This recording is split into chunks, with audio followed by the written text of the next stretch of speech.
This is the Jump Around with Jim Rutledge, outfitted by Iron Jock, streaming live on the ESPN Madison YouTube channel. It is the Jump Around 3.0. I am Jim Rutledge, and we are on YouTube. You can listen back, Wisconsin On Demand, Apple, Spotify, any of those great places. Also at Jim Rutledge on Blue Sky. Something similar on Threads, also on X. And again, you can follow the show on the YouTube page and ESPN Madison on social media as well. We are outfitted by Iron Jock. Use the promo code ESPN30 for 30% off all purchases over $50 at ironjock.com. That's Iron Jock with a C. And we're excited later in the show to be joined by former Badgers running back Anthony Davis.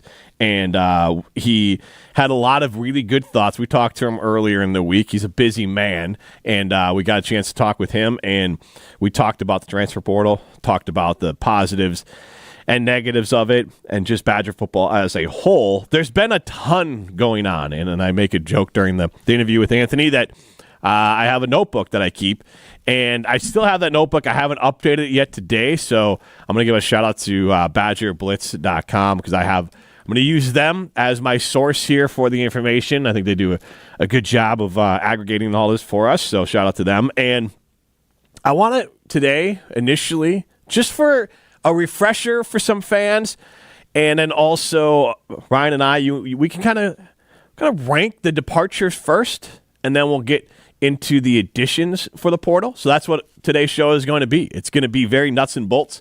We're going to talk transactions. It really is. If you're someone who plays Madden or college football and just sims to the offseason, this is your show. Oh, no, this is the people who play franchise mode, and yeah, exactly. They just sim the games. Yes, yeah, exactly. Yeah. You just sim to the offseason. You play college football just to do the recruiting. That's all you're there for. Exactly. And I'll tell you what, they need to fix that in there because there's not enough impact portal players in the college game. I mean, is that reflective of what the portal is, though? That is true. If we're being honest, that is true. I mean, there are some guys who really pop off, obviously, but you think about it.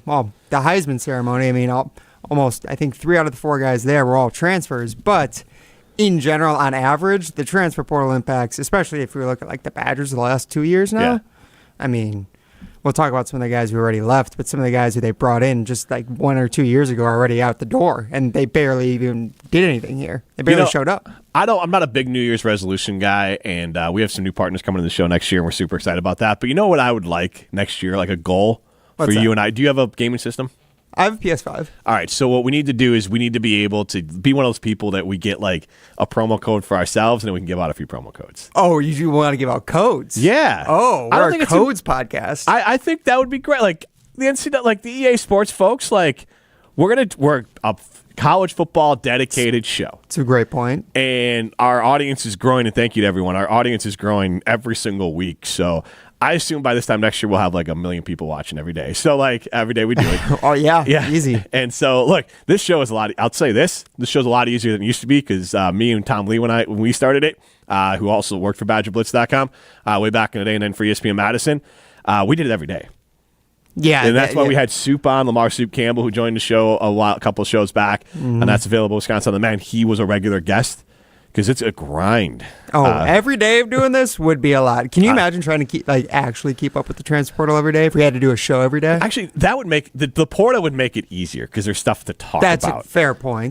Because what we did, and that's all the first time I talked to Brad Nortman and then Melvin Gordon, a lot of these players, Jordan Taylor, and I'm trying to think, Jay Valai, and a lot of guys, and I got to know them all because we would do, when they graduated, they would we had a studio down on Regent Street and kind of across or right next to where Greenbush is now on Regent Street, and we would have the players pop in, and we would do like an hour long talk about your time at Wisconsin, what's next for you, sort of things. We had Aaron Henry on, now an assistant at Illinois, and we did talk to Anthony Davis a little bit later.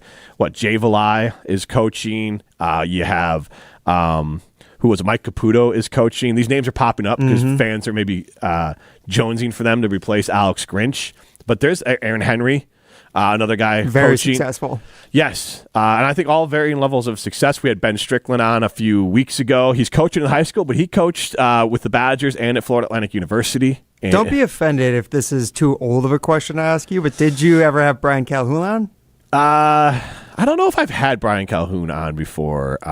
He's kind of tough to get. I'd love to have him on. Let's put him on the list because we are gathering. Like Anthony Davis, who we had on today, is still, as I said to his face, like any other school, he's probably top 5 running back maybe in their program history. He's probably, I don't know if he's top 10 because Wisconsin's is loaded. But I think when we had Monte on, he ranked him as his 5th, I believe it was. I wouldn't put it. I mean, Anthony Davis was great Big Ten freshman of the year. It was kind of a weird time for Wisconsin. I think he said his freshman year, his true freshman year, they'd missed the bowl game. It's the last time they had missed a bowl game up until this year, 22 years ago.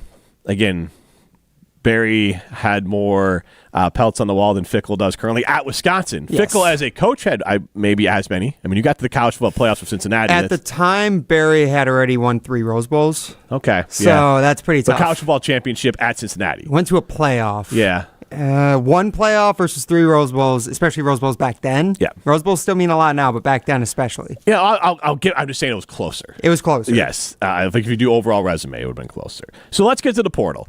And I'm just going to work it down on names that maybe I'd recognize or fans might recognize. And then we'll kind of, Ryan, we'll just kind of give the ones that maybe our top 5 ones that could impact, no disrespect to anyone else out there. Nate Van Zelst, the kicker, a junior, kicked into the portal. This is we're not pulsed on this, right? No, he wasn't even the starting kicker. Nathaniel Vaco still is one of the portal entrants who they had last offseason, was okay this year, probably wasn't going to get replaced anytime soon, and Van Zelst wasn't a major contributor so far. And I'm just going to apologize ahead of time for any of the Hawaiian names that I butcher. I can help you out a little bit. All right, Anelu. Lafa'ele. Okay. I would have gone Lafale, so not that far off, but all right. So it's somewhere in between. Freshman running back, he's the second player linebacker, second player out of the 2024 class to decommit, I believe. Yes, and that is, I will say, if we're talking about ranking most impactful losses, there's a good chance he could be up there because he's seen as having a lot of potential. When they landed him last year, it was a big deal. If you remember him, he's the guy when he committed, he jumped in the water behind him. Yeah. Like he committed on the beach in Hawaii. Yeah, yep. He's seen as a very explosive, very good stand-up linebacker that they could have groomed over the next couple years. It'd be interesting. Go ahead. The The one thing I see for him that maybe didn't fit, and again, depending on what they do on the linebacker, listed as an outside linebacker, 6'2", 237. It's a little more stout than I think they want for these outside linebackers. Again, I'm not saying, like, I wish him well, and I hope he's a good player. But let's go through them all, and then we'll rank top 5. Okay. Will Pauling, obviously wide receiver. That one's going to be on the list for sure. C.J. Williams, a wide receiver that I think we can comp to one of the portal players coming in. We'll get to him a little bit later, but C.J. Williams came here with some fanfare from USC and didn't live up to the hype here, but we do wish him well. Max Laffey, with all due respect, I don't know who that is. So cornerback, yes, but he does not register to me as someone who made plays. He was like a not every down player, but he rotated in as a 3rd, maybe 4th defensive back sometimes. Yeah. Braedyn Locke. Honestly, I wouldn't have been mad if he stayed. It wasn't going to be good for anyone because he was going to slide down the depth chart and he just had too much baggage here. It's obviously not to the Graham Mertz level, but it just reminded me of that, of like, hey, man, just go move on and hopefully you do well. Yeah, it was the most non-surprising portal entrant so far. Latu, how do you say his first name? Kamoy. All righty. Kamoy Latu. I didn't know if that was an L or an I was mainly my main question with this name there. Kamoy Latu.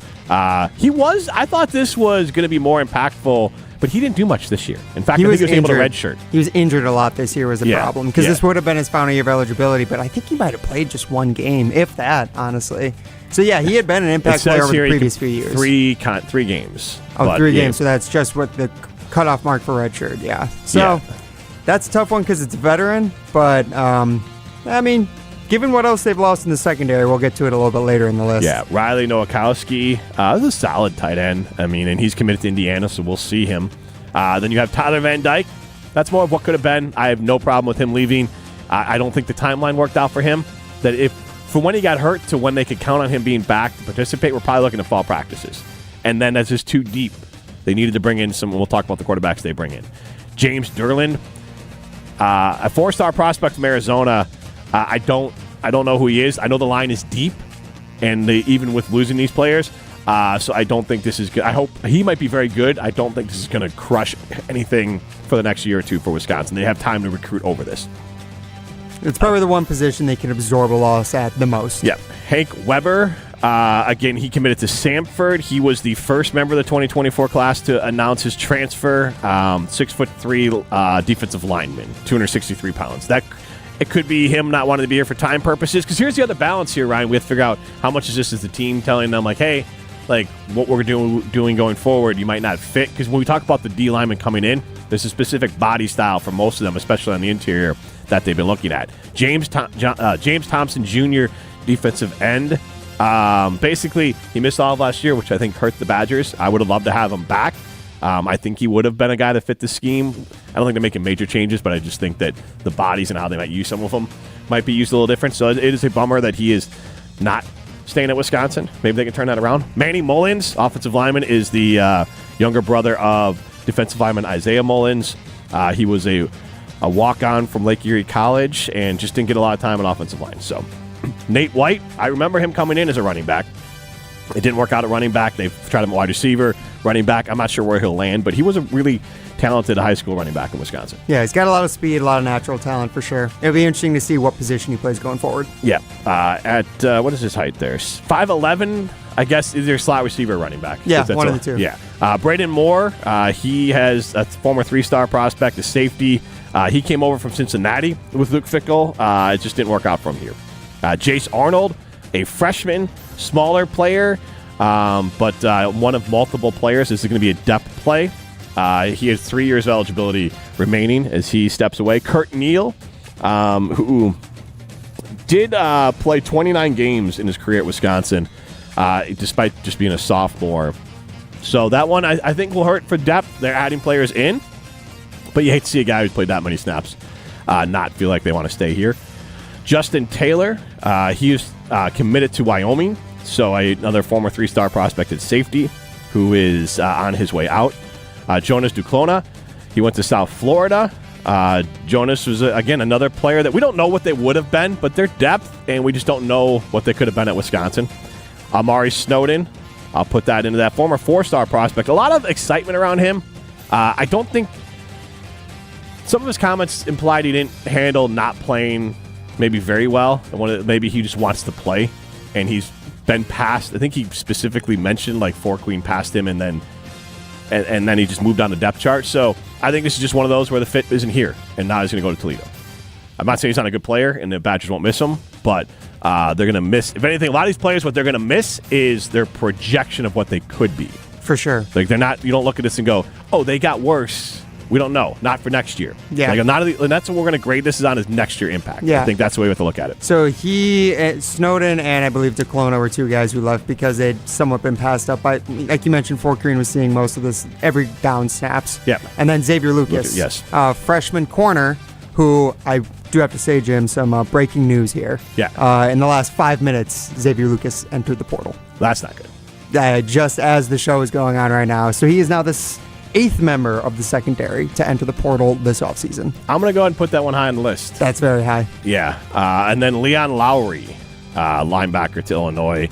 I'm not saying that wouldn't be high on the list. Oh, and then Cole LaCrue was the first one out. So, off the breaking news that we just got, I will say, in no particular order, let's just do the 5. Will Pauling, Xavier Lucas, who has now just entered the portal. Maybe they crawl him back. Maybe they bring him back. Worked with Truchka Kahuna, could work with him as well. Yes. We'll see. I wouldn't mind if they died with James Thompson, but I don't. James Thompson would be great too, honestly, given his veteran presence and the need on defensive line, yeah. So Leon Lowry, I'll put him on the list, and I'm looking mostly for next year's impact. So we got Will Pauling, Xavier Lucas, and then who did I just say? Leon Lowry. Leon Lowry, linebacker. Those are my top 3 impact for next year. I'll put James Thompson on there as well, because I believe he would have been an impactful player for next year. And I don't mean to get after any of the quarterbacks. I just don't. They were kind of recruited over anyways. Who's the 5th you put on there as far as? I would say Anelu Lafele. Okay. I just said before Xavier Lucas entered the portal within 5 minutes ago, I would say he would have been the most impactful loss because of the projection of what he was expected to be with the Badgers. So, especially as an edge rusher, a position of value. And now Xavier Lucas is the exact same situation, except we actually saw him really impact a couple games last year. He was pretty good in that Oregon game. If you remember, he had the sack on Dylan Gabriel. That's a big one. It is. I'd say him or Pauling have to be the most impactful. It's surprising that disappointing the Badgers let him get out, because I would imagine he would have been their starting corner. And was he a 4-star guy? I believe coming out of high school, he was a 3-star. And I remember his recruitment was a little interesting because the Badgers were not his first choice initially. Okay. He was really interested in going to Florida State, from what I could tell and from what I read. But I think they recruited over him at Florida State. Okay. And thus he ended up with the Badgers as his second choice. So I wonder where, if he ends up at Florida State, then sometimes you have to say, surprising. You have to say, you know what? That's just the business. Yeah, he's a South Florida guy, too, so that made a lot of sense. It was like the hometown team. Maybe Owls. No, it's a downgrade. I mean, he would be I would imagine, a star in the defense for the Owls. He'd be a star. He's probably going to be a star in most places he goes. He was very good as a true freshman. I did really like what he did for the Badgers. All right, so now those are our top 5 players who are on their way out. Make sure that in this nasty weather, that if you're in the market for a new or new to you Chevy Silverado, Colorado, check out my friends at Simden Chevy in Mount Horeb. You're only minutes away from a better buying experience at Simden Chevy in Mount Horeb. All right, let's get to the transfer portal commits coming in. And the way this thing goes, if you're just tuning in, Xavier Lucas on his way out, and maybe someone will be on their way in while we talk during this. And shout out to BadgerBlitz.com for their I'm using their site for most of this information here. All right, I think these are mostly put up in order of when they came in. But some of these players, I'm trying to temper expectations on some, and I'm trying to, and I'm going to be excited about others. Mason Reiger, a 6'4", 250-pound lineman. He's from the state of Illinois, and he is a player that I think he's got. I should say, we'll get to what the impact could be, but he joins a position of need at D-line, and he has a little bit of pedigree as far as having played some ball at a higher level, and I like what he could be for the Badgers this one season. I will say there were some really good highlight clips on Twitter of him from the 2023 season, one where he's bowling over. Yeah, he missed all of last season with an injury. Exactly. Yes. And he was bowling over Joe Alt when he was in the tackle at Notre Dame. Yeah. Joe Alt, the 6th overall pick in last year's draft. Yeah. He could be one of the, he was the first commitment. He might end up being the most impactful, like you said. That's a non-quarterback, I'll say. Yes, and I'm sorry, where did he come in from? He came from Louisville. Okay. And so 6'4", 250, and we had this discussion with our co-host Matt Hamilton and Jim Matt-Mala, and he was kind of saying, like, the portal, like when they come from smaller schools, because we have some of the other players, I will just say, and it is the aberration, the exception that proves the rule, but let's not write anyone off. J.J. Watt came from a smaller school. Yeah. And so, Western Michigan. So, when we look at all this, and it kind of ties here to Tanner Koziol. So, the tight end, I believe from Ball State, and he's their leading receiver by a massive margin. He has been productive basically every year he's played college football, and one of the best tight ends in, I think, college football last year. I think the number 1 tight end in the portal. And he was, I believe, based on which service you use, ESPN had him as the 3rd ranked tight end in the portal, and I believe the 48th overall player in the portal. Okay. So he could very well be impactful. I think ESPN's Matt Miller, draft expert, Field Yates, they said get him on your 2026 draft watch list, and that he's an absolute baller. And then you pair that with Ari Temkin, who joined the show last week, and he talked about how this offense is going to use the tight end a lot. And now you have a guy who can be a feature tight end. And here's the part that I probably overlooked. 6'7", 237 pounds. The man is a beast. Yes. And so he should be a problem for a lot of opposing teams. The next one here is Parker Peterson, I believe, from Tulane. And according to what I'm reading here, COVID may have kind of jammed up his recruiting and how he ended up at Tulane. He finally got a chance to play last year. He played really well. He's got 1 year eligibility left, so he wants to play in a Power 5 conference. 6'4", 300 pounds. I like it. And he had 2.5 tackles for loss, fumble recovery. It is a guy that I think the Badgers are going to try to rotate through linemen, but he is a big body guy that, and I've said this before, that I think maybe in recruiting, Wisconsin got caught up in trying to beat the Oregon and Washington and some of the fast schools and forgot, hey, we got to beat Nebraska, Iowa, and we have to have people who are not physically worn out at the end of the year. And sometimes, look, the bigger you are, the less you wear out, and the more bodies you have in that position, the less you wear out as well.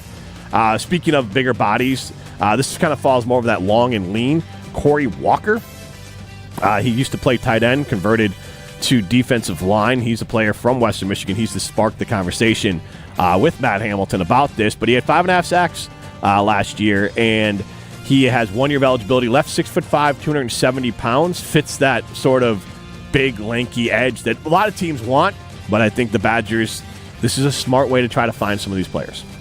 So I'm not saying I'm trying to temper expectations, not get caught up anymore in the overall excitement, and kind of more of like, are you attacking the position of need? Yeah, that's all we really can do at the end of the day. We'll get to our top 5, but I'll tell you right now, it's going to be based mainly on what production you've had so far. Danny O'Neal, quarterback, coming in. He'll have 3 years of eligibility left, was at San Diego State. He's from Indiana. What I had read is that he wanted to get closer to home, that his parents getting out to San Diego State to go visit him was getting expensive.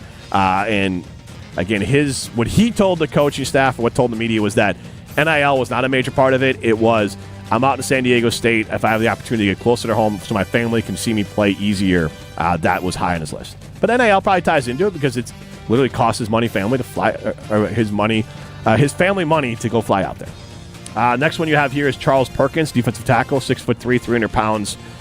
He's from UT Martin, so this is a step up for him. But I like the body size, and I like what they're trying to do. This is not a 1-year player. And 2.5 sacks last year at UT Martin. Billy Edwards Jr., if you watch Big Ten football, you know who that is. He's from Maryland. He ranked 3rd in passing yards per game and 2nd overall completions for the season. Came just short of 3,000 yards passing. He would have gotten there, but I think he missed the last game or two with injury. And had 15 touchdowns, 9 interceptions, and 150 yards on the ground. So I guess 3,000 total yards. And 65% completion percentage is respectable. I'd say he's the leader in the clubhouse to be the starting quarterback for the Badgers next year. This one is going to be, obviously, we don't know what he's going to project to, but 6'1", 200 pounds, Matthew Traynor, a safety coming in from Richmond.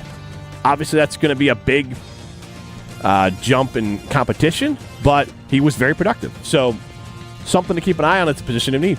Yeah, and I mean, that's what the Badgers, if they're going to really capitalize on the portal, that's what they got to do. Not the money ball situation, but finding guys who are not going to be high-priced ticket items, because otherwise you're going to overspend yourself in the portal. Yes, Eli Stein from Cambridge. Talk about finding a gem in the rough. He's a long snapper, but I'm happy a Cambridge kid coming back to Madison for his last 2 years. He was at Arkansas. This one is a lottery ticket, I would call it. Jaden Ballard, 6'2", 195 pounds. Reminds me a lot of C.J. Williams. Just in the idea of a highly recruited player who did not do well at his first school, a Power 5 school, and they're hoping to change the scenery, can make a difference for them.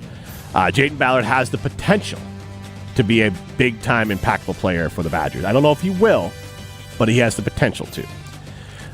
Then you have Antarion Turner, a 6'2", 230-pound linebacker. But I believe they added today because I feel like I looked at earlier this morning that he was not on the list. It was, I believe, 8 p.m. last night. 8 p.m. last night. So maybe I looked last night because I feel like he was not on the list. Those lists, I mean, honestly, if you were updating that list in the moment every day, you'd have to be doing it from like 6 a.m. till like 10 p.m. It would be a lot to ask out of Badger Blitz. Yeah, and I'm like, they are doing a great job, so we appreciate that. He had offers from Western Michigan, UConn, Kansas, Western Kentucky, and Toledo. There are some other names that the Badgers are in on, and there was one, I'm trying to find it, and look, maybe this will work in their favor because he is he's coached by former Badger. Who's the kid? Is it Idaho? Yeah, Mark Hamper. 6'2", freshman wide receiver from Idaho, was very productive. Very. Has the size you're looking for. And refresh me, who is the head coach at Idaho? Jason Eck was. He is now the head coach at New Mexico. Okay, sorry, Jason Eck was. And so, but if he has a relationship with him, if this kid doesn't go to New Mexico, Jason maybe puts a good word in for. Well, and I believe Jason is good friends with Casey Ryback, who's is it Ryback or Rayback? I don't know. I go Ryback, but that's also because there's a movie. Casey Ryback, the Steven Seagal movie. Yes, I'm very familiar. Yes. But yes, I believe he and Jason Eck are also close friends too. They play together. So those are the sorts of connections you need to rely on too. And like we said, with Traynor or some of these other guys coming from the MAC, or if it's a Mountain West school, it could very well be guys who were under recruited coming out, have been, like you said, really productive and impact players right away. I mean, that's how you have to look for in the portal, right? Because grooming many guys and from after they get through in the portal, because that's not what they're in the portal for. And I mean, Danny O'Neill, Sean Lewis, former Badgers tight end, is the head coach of San Diego State. There you go. Again, if you're going to go somewhere, maybe he said, "Hey, Madison gave the thumbs up to Madison." Who knows? Even if you don't know the staff, you know the area, and no matter what staff is here, the college, the campus, the fan support, and the actual city are elite. And so, and I'm not saying Luke Fickell and that staff won't get there, but Lewis and Heck might not have any true connects outside of Rybach, but they also just know what Wisconsin football is. So on this list, I will say I might not be able to do 5 here, but Billy Edwards Jr. to me is someone I definitely have expectations for to be a good player for the Badgers. If he repeats maybe a little bit more efficient what he was last year, Badgers double their quarterback production. I'm making that up, but it just feels like they would. And then another one, obviously, what's the tight end's name? Tanner Koziol. Tanner Koziol. He's clearly got to be behind. Like, that's one you should be excited about. He's been productive, and he is someone that has been productive at a good level. I like to jump up for him. Who else? Is there anyone else on this list that you're super like? I will say these are more long shots after those two. Matthew Traynor is someone that I think could come in at a position of need and have an impact very quickly. I think we can count on Eli Stein. Obviously, he's going to play, so we can put Eli Stein on there. He's going to get snaps. And then if I'm going to do a projection, I guess I go Mason Reiger. Yeah, I think I'd kind of go the same way. I might put Reiger a little higher just because, once again, talking about looking for guys with proven production in college. He was pretty proven his first 2 seasons at Louisville. Yep. It's just he missed that last year with injury. So if he comes back strong, like, he could be a guy who might be their best defensive lineman very quickly. I mean, it wouldn't be surprising. And then I think I would – this is very much a cheat, but I would just pick, like, the 3 D tackles they took, like, as a whole. Just whichever one ends up being the best, whether it's Charles Perkins, Corey Walker, or Parker Peterson, because like the interior of the defensive line was definitely the biggest position of need going into the portal. So the fact that they just hammered that makes me really happy, and that's why I'm excited about it. I don't know which of the guys turns out, as long as one, or if 2 of them turn out, that's awesome, honestly. We're going to get to Anthony Davis coming up here in a minute, but also, before we get to a little bit on Barry Alvarez for the positional groups, and Barry Alvarez joined the Great Dane Huddle, and you can listen to that, Wisconsin On Demand, Apple, Spotify, and those great places. See a lot of it on our YouTube as well. The Badge volleyball team still had a heck of a season, and Ho Chunk Gaming Madison is where winners go. You can be a winner by going Ho Chunk Gaming Madison. Badger volleyball didn't end on a winning note, but I would say that getting to the Elite Eight based on their seeding is they met their expectation. Ideally, they would have been a 1 seed, so maybe you got a little bit further before you had to face Nebraska. And I think that'll be the goal for next year. There's a lot of changeover. I'm not gonna sit here and pretend that I know what comes up as far as like, hey, they're losing key players like Franklin and Robinson, but the younger players, and this is Sheffield tried to balance this year, playing the younger players to get them experience so they can be better and more prepared to play bigger roles next season, while obviously still playing incredibly talented players like Robinson and Franklin and others. So it is a mixed bag next year. They are in the portal. I'm sure the players they're bringing in are going to be elite. At this point, Badger volleyball is a volleyball factory. They're going to bring in top players. And the next step for Wisconsin is to get by Nebraska. But I'm still very proud and very happy to be the home of Badger volleyball here on ESPN Madison. And they still had one heck of a season. Elite Eight, let's not be the school to start sneezing at an Elite Eight, because Badger volleyball is borderline blue blood at this point. So I'll take an Elite Eight. I'll take it, but it is tough that it had to be against Nebraska. I get it. Here's the thing. When they ran into Nebraska, I just had this feeling it wasn't going to happen this year. No. So again, it was more of like, I wish they could have been a 1 seed, maybe a little bit, 1 or 2 more win. In the regular season, they get bumped up a seed, and then you face Nebraska in the Final Four. Yeah, exactly. Yeah, that to me is my bigger regret. It would have been awesome for the sport too. Seriously, like if that's a Final Four matchup, like that is a marquee matchup. That's an ABC game. Absolutely. For college volleyball. So it's disappointing it didn't go further, but yeah, hopefully they can get over the hump of Nebraska in the next season or next 2 years, because it's becoming a one-sided rivalry since the NCAA tournament win for the Badgers. Can I point this out though? Yeah. It was the most watched NCAA volleyball regionals on record. This is all from ESPN, because that's either ESPN or ABC is where this landed. 401,000 viewers. That was the average per match, up 98% year over year. Almost 800,000 people watched Wisconsin versus Nebraska on ABC. Over 500,000 people watched Wisconsin, Texas A&M on ESPN2. And obviously the other games drew massive viewership as well. The 5 most viewed regional matches on record were, and then obviously 2 of those involved the Badgers. Number 1 of those involved the Badgers as well. So look, kudos to them and kudos for the entire sport for growing. And we still got something to watch for on Friday. Sarah Franklin, possibly going to be this 2-time winning a National Player of the Year. That announcement comes on Friday. She's one of the finalists. Stay tuned for that right here on 100.5. Yes, good luck to her. I wanted to talk a little bit about the Barry Alvarez here. So Barry Alvarez talked about position groups of need, and I liked his thoughts on the quarterbacks coming in, Billy Edwards, Daniel O'Neill, and just the idea of quarterbacks coming here to Wisconsin. I think I forgot to mention Landon Locke as far as someone. He never was here, and there's no knock against him. It's just that's going to be a non-post impact. It's just he came, he left, and I wish him luck where he was going to be. But he was going to come in and be injured anyway, so we were looking at a 2 to 3 year impact from Landon Locke. They have plenty of time to recruit to recover from that. So good luck to Landon Locke and Braedyn Locke heading out. But Carter Smith coming in is also important. But I do like what Barry Alvarez had to say about adding quarterbacks to the roster. I'll tell you why. Because they're told it's wide open. There is no returning starter.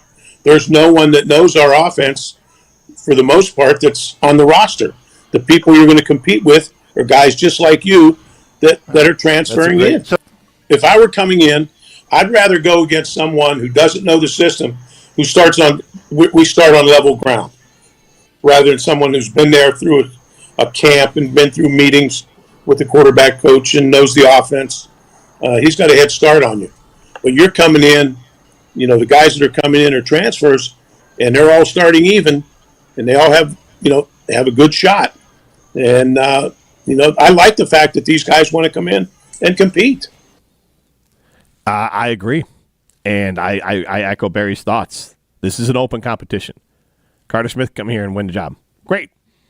Billy Edwards, great. Danny O'Neill, doesn't matter. Any of them. Maybe Matoyer. Awesome. Any of those guys, I'm thrilled if they win that job. We did have a little bit of chaos, and I don't know that have the final numbers there. Ryan, maybe you can pull it up with. We asked the question, what needs to be restricted more? We asked that on Jim, Matt, and Molly.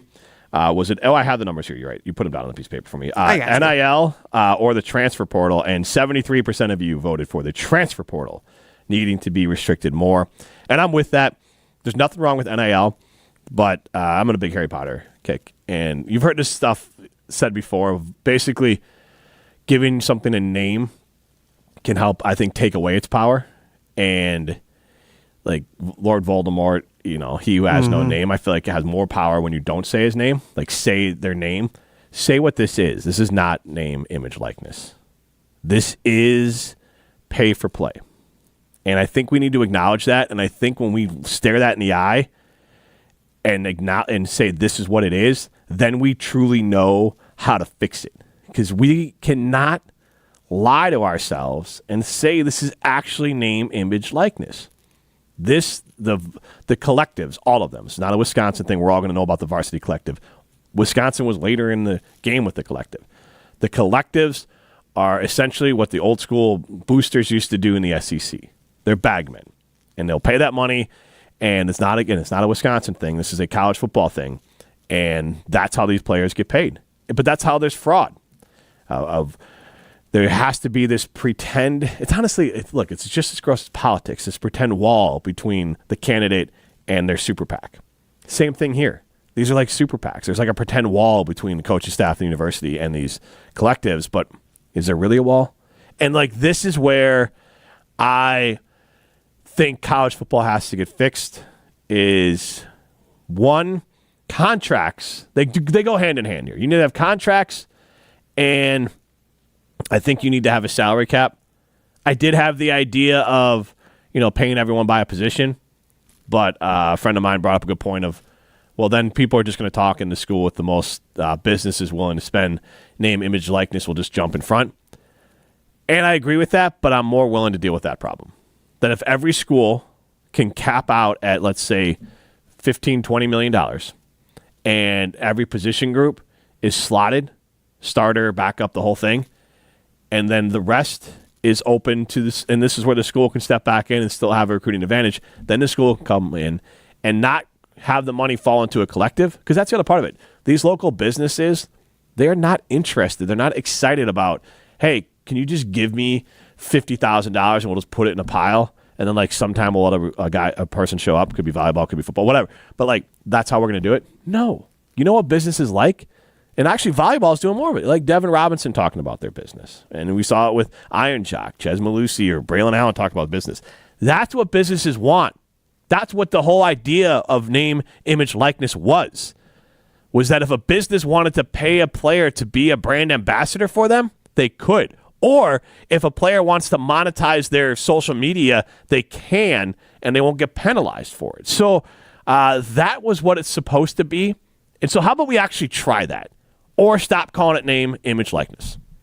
That's my soapbox there, Ryan. I think it's fair. All right. We'll talk with Anthony Davis about this coming up next.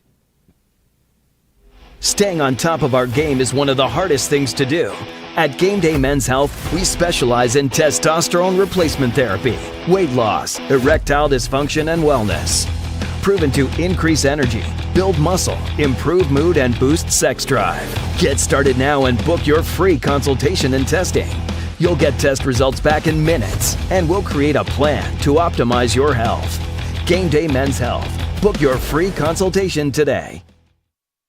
Jim Rutledge here. It is the Jump Around 3.0, and I'm thrilled to be joined by Anthony Davis, who at most schools would be considered a top 5 running back, possibly in school history. At the University of Wisconsin, Anthony, unfortunately, the top 5 might be a top 5 list of the greatest running backs in all of college football history. So it is a tough list to crack here, but you had a heck of a career at the University of Wisconsin. I want to catch up with what you're up to now, but I do want to talk about your time here at Wisconsin at 01 through 04 time frame here, multiple 1,000-yard seasons, kind of like do-all backs. You obviously had some ability to catch the ball in the backfield, made it to the NFL. As you look back at your time at Wisconsin, what are some of your favorite memories of being a Badger?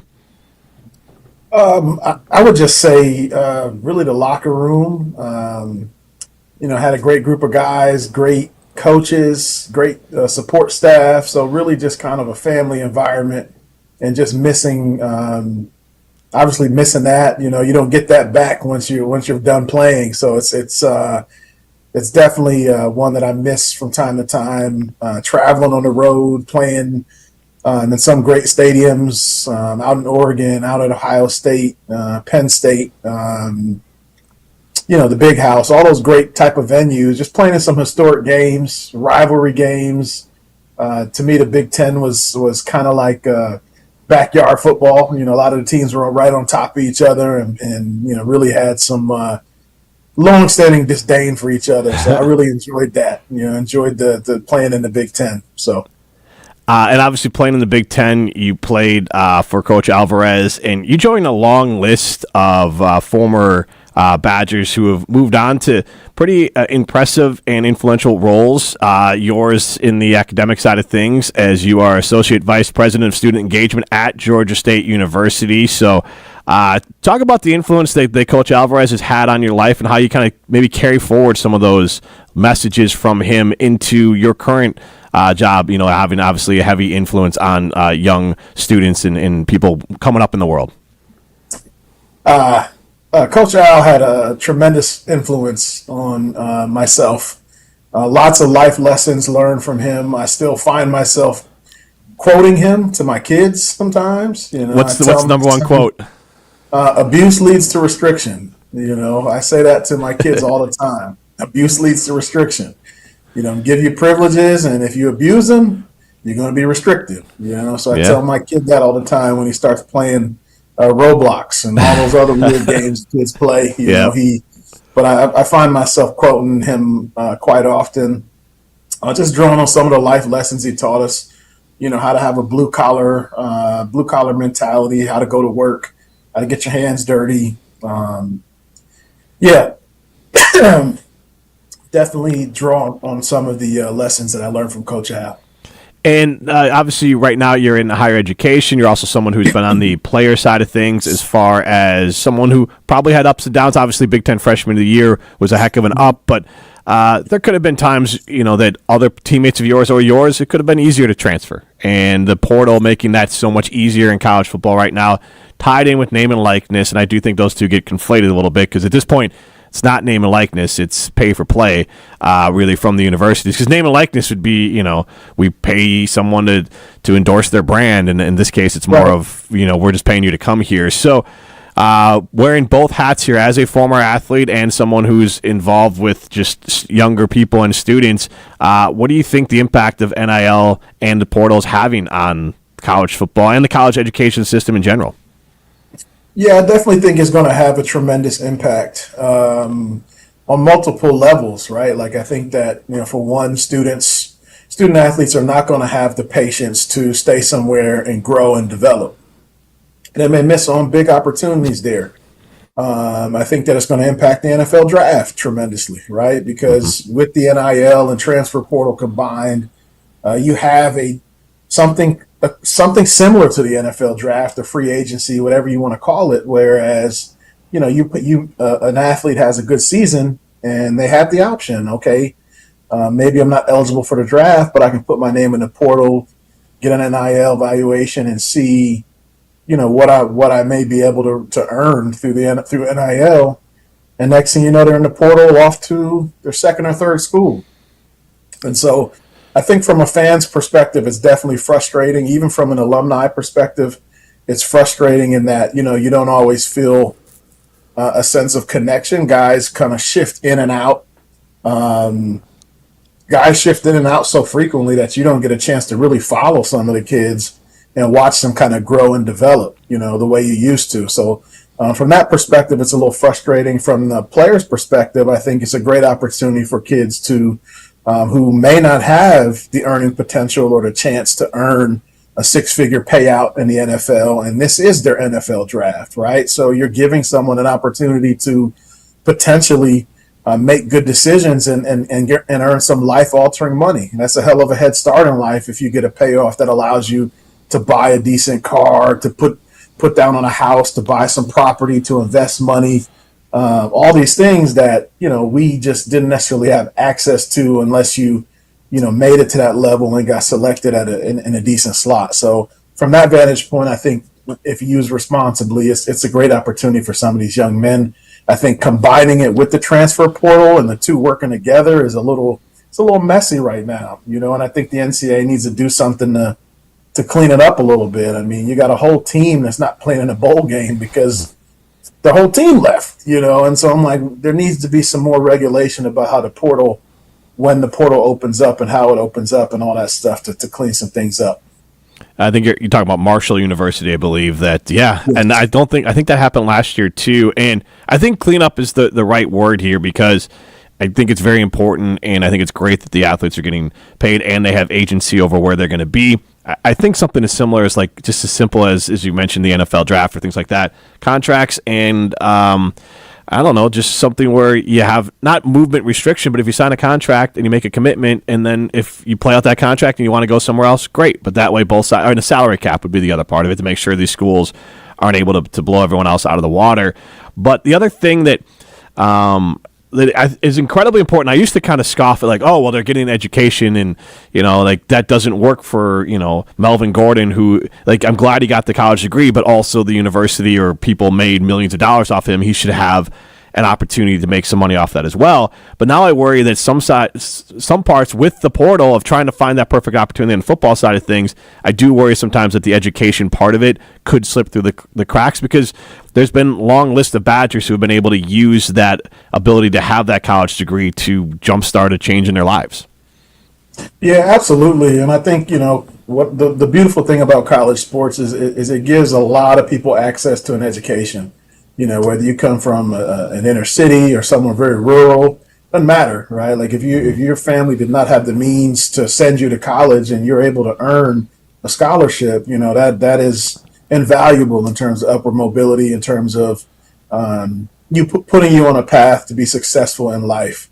And so I do value that a lot. I do worry that, with this portal opening and you got guys moving from school to school to school. It's hard to track sometimes. I was watching, I follow one of the Instagram accounts, maybe Transfer Portal or something like that. Yeah. And one guy he was on like his fifth school or fourth school. And I'm like, golly, how are you getting any progress towards a degree when you're bouncing around so much, And so I do think that there needs to be some regulation to ensure that, student athletes can still start to progress towards some type of degree.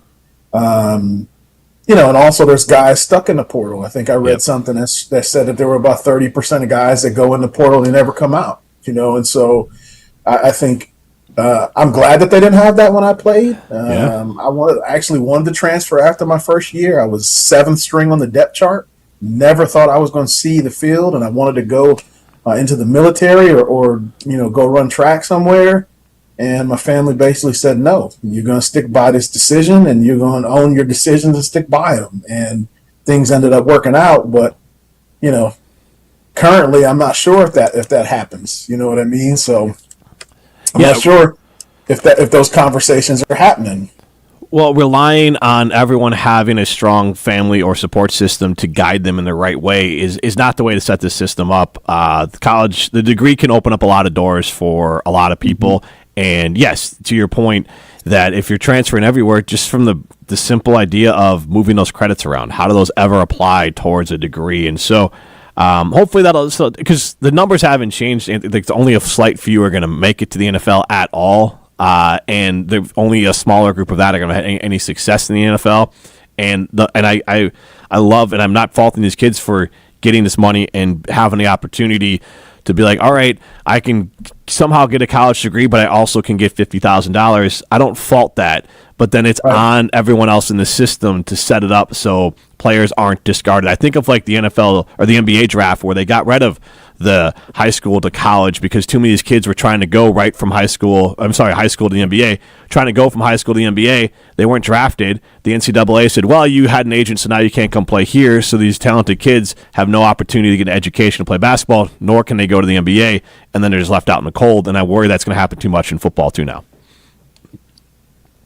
Yeah, agreed. I think there will be a lot of casualties of war with this current system if we don't, if something isn't done to regulate some of this a little better. So, yeah, I mean, and for me, like I said, from a fan's perspective, it's extremely weird to see guys moving back and forth between even rival schools. Yes. Right? Like, there's some teams I would never play for. Like I wouldn't even touch anything close to their uniforms. And I see, guys moving back and forth between rival schools is very weird to me, but again, this is a new thing. What's number one school you want to play for? Probably Iowa. I would not play for Iowa. Minnesota, wouldn't touch Minnesota or Iowa. Those two, no. Well, and that's Absolutely. funny. I think Melvin Gordon had maybe verbally committed there, and then he ended up at Wisconsin, and then Trechka Kahuna, who had decommitted, entered the portal, or however you want to word that, and then at least insinuated he had an offer from Minnesota, or maybe he did, and then he came back to Wisconsin.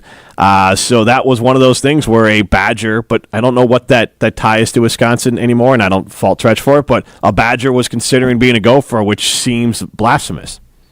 Oh, yeah. I mean, it does. I mean, to me, it's things are different. I see a lot of guys moving around, even in SEC West, which used to be all the teams were fierce rivals. Florida and Georgia. I'm like, okay, how's this working out? So I think that it's definitely a different game. It's a different game, and sometimes I just have to humble myself and recognize that I played in a different era. And I'm a fan, and from a fan's perspective, I don't like it sometimes, right? I just don't like it. Makes it harder to connect to guys, to feel connected to some of the guys, to follow people, to watch them grow. You don't really see that because guys are here, then they're gone. Then there's new guys. I mean, I can't tell you how many times I watched the Badgers this season. I'm like, who is that? Where do we get this guy from? But it was a late transfer portal ad that I didn't see. So. Yeah, I mean, you and me both. I mean, I have a list here, and I'll hold it up, but it's all the names of out and in, and I keep on adding to it, and I had to leave a lot of space because there could be still more players going out, and I have enough players in, and it's some of these names who came in and out. I'm like, I don't know who this person is, or I kind of remember them being recruited. And that's just disappointing from a fan perspective. You did put on social no more portal quarterbacks. The Badgers added Daniel O'Neal. They added, I think, Billy Edwards as well.